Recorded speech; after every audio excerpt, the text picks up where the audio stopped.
the you are now will always be different from who you were a year ago, 2 years ago, Absolutely. 3 years ago, 4 years ago, 5 years ago, right? Yeah. So when you're listening to yourself, you're expanding on a thought. It's a continuation. So you are touching again something that you originally created, but now you're more skilled. Right. Right? So you can literally take the same thing And expand on it. and make it better. Oh, I'm listening like that elementary ass version of that thing you did. Like people liked that. 100%. But it was only because I have become more skilled in those thoughts. Because if you consume only other people's books, other people's audio, other people's podcasts, other people's video, when you create, you hear them. And I was like, but I have nothing to say. And you said, well, you know what you have to do when you have nothing to say. And I said, what's that? And you said, go back and listen to yourself. Yeah. And I was like, what? And you were like, how many podcast episodes do you have? I said, I got over 250. If you're watching this video, you're about to make a whole lot of money. Let me ask you a question. You told me this really unique story one time because I was like, where did you get these skills from that you speak so well and on your feet? Wow. And you study Yeah. and you have a schedule, and I want to get to that.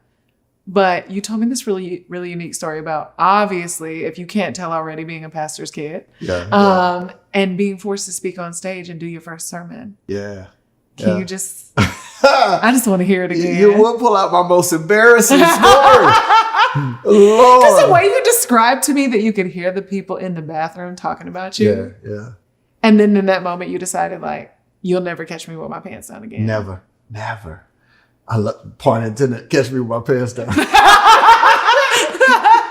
Oh man, yeah. So my first time speaking, I was put on the spot by my father. He felt like something was in me and put me on the spot. This awkward silence, 100 people waiting on him to speak on a Sunday morning, and he was like, "No, there was something in you, it just wasn't on that Sunday." Right. He had me to speak, and he would not move like it. You know, it's cute at first, but 5 minutes later, cute turns into awkward. Right. Like if we sit in silence for 5 minutes, you're like, is he okay? Yeah. And I'm just You're right over there. sitting there and finally stand up to speak. And I can't say that it was bad information. No. Oddly enough, I still remember what I taught. And that was, man, we in 2024 at the time of this. That was 15 years ago, 15 years ago, Yeah. right? I still remember it. So it was good information, but it was bad presentation. So I didn't know how to piece together all that I knew in a way that people could receive it. Man, and finished and went to the bathroom, like rushed through the crowd, went to the bathroom and could hear people that I really respected. That was like a second mom to me. So their voice mattered. Their voice held more weight in my life than if somebody else said it. My brother or sister said it, I'd laugh it off, but like, I was in that bathroom crushed. I could hear everything they were saying, how bad it was. Hope he don't continue to do this. Hope his dad don't have him put up there, this, and this. But these are the same ones that just told me on the way into the bathroom how amazing I was. Yeah. Oh, we so proud of you. Give me a hug. That was so amazing. Yeah, but keep going. And then it's, oh, that's awful. That's this. And it crushed me. I was in that bathroom crying my eyes out. You know what I'm saying? It emotionally did something to me. It's like if somebody broke my arm. Like it broke something in me emotionally. But it created something, man. Created a monster. Oh my God. And like I was too embarrassed to come out because they're waiting to come in the bathroom. It's a singular bathroom. So like I got to walk through them on the way out. Stay in that bathroom a long time. By the time I came out, I made a commitment that every day I was never going to go a day without practicing, like being prepared. Like I'm never going to stand on stage or in front of people or communicate in any environment. Right? Whether it's a micro stage, which could be social media, whether it's a dinner table, whether it's a podcast, I'm never going to. And when I say prepared, that doesn't mean scripted because I don't know what you're going to ask me. Right. It just means if a basketball player is going to be good at basketball, he has to do weight training. Right. If a speaker is going to be good at speaking, clear communication comes from a clear mind. So the muscle you work in your brain is focus and clarity for the words to come out clear. Mm-hmm. Yes. Yes. Right. So that means input. Yeah. You got to feed yourself content, reading. I don't read large sums. Like I was just about to ask you that, and I was like, input matters, but like at what level and what level of consumption? Because I can consume myself out of a thought. Yeah, I used to read a lot, which I still do. When I say a lot for me is consistency. Right. So I consistently read every single day, whether it's I read physical books, audio book. And every day I listen to my own thoughts, which is a hack. So when I get ready to create, I don't hear other people, I hear me. And most people say your thoughts aren't real. Yeah, I hate hearing myself speak. However, I force myself to watch myself, listen to myself, because if you consume only other people's books, other people's audio, other people's podcasts, other people's video, when you create, you hear them.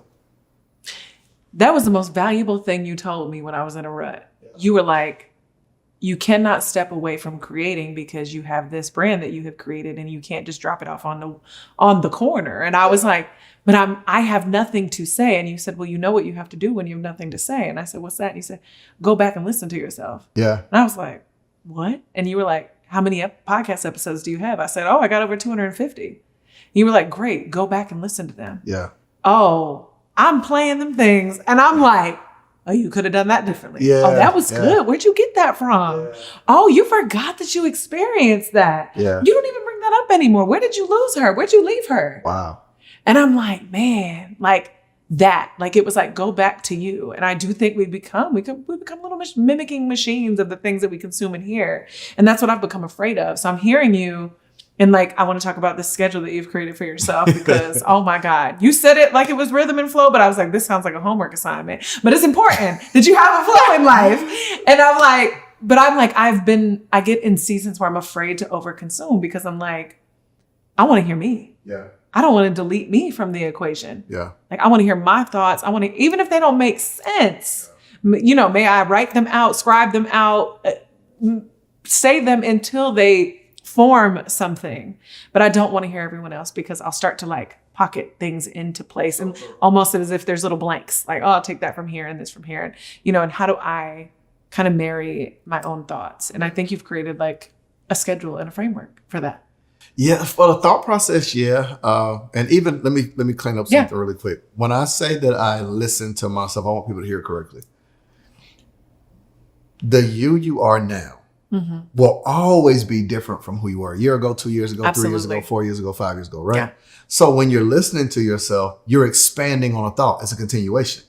So you are touching again something that you originally created, but now you're more skilled.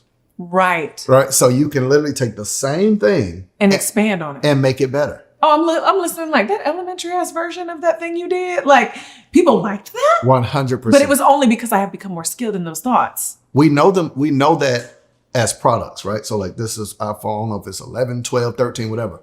It's a upgraded version of an the original same idea, iPhone, right? That's what we have in terms of ideas. We start with an original idea and we keep expanding on the 13, the 14, the 15, or we should. Sometimes we don't.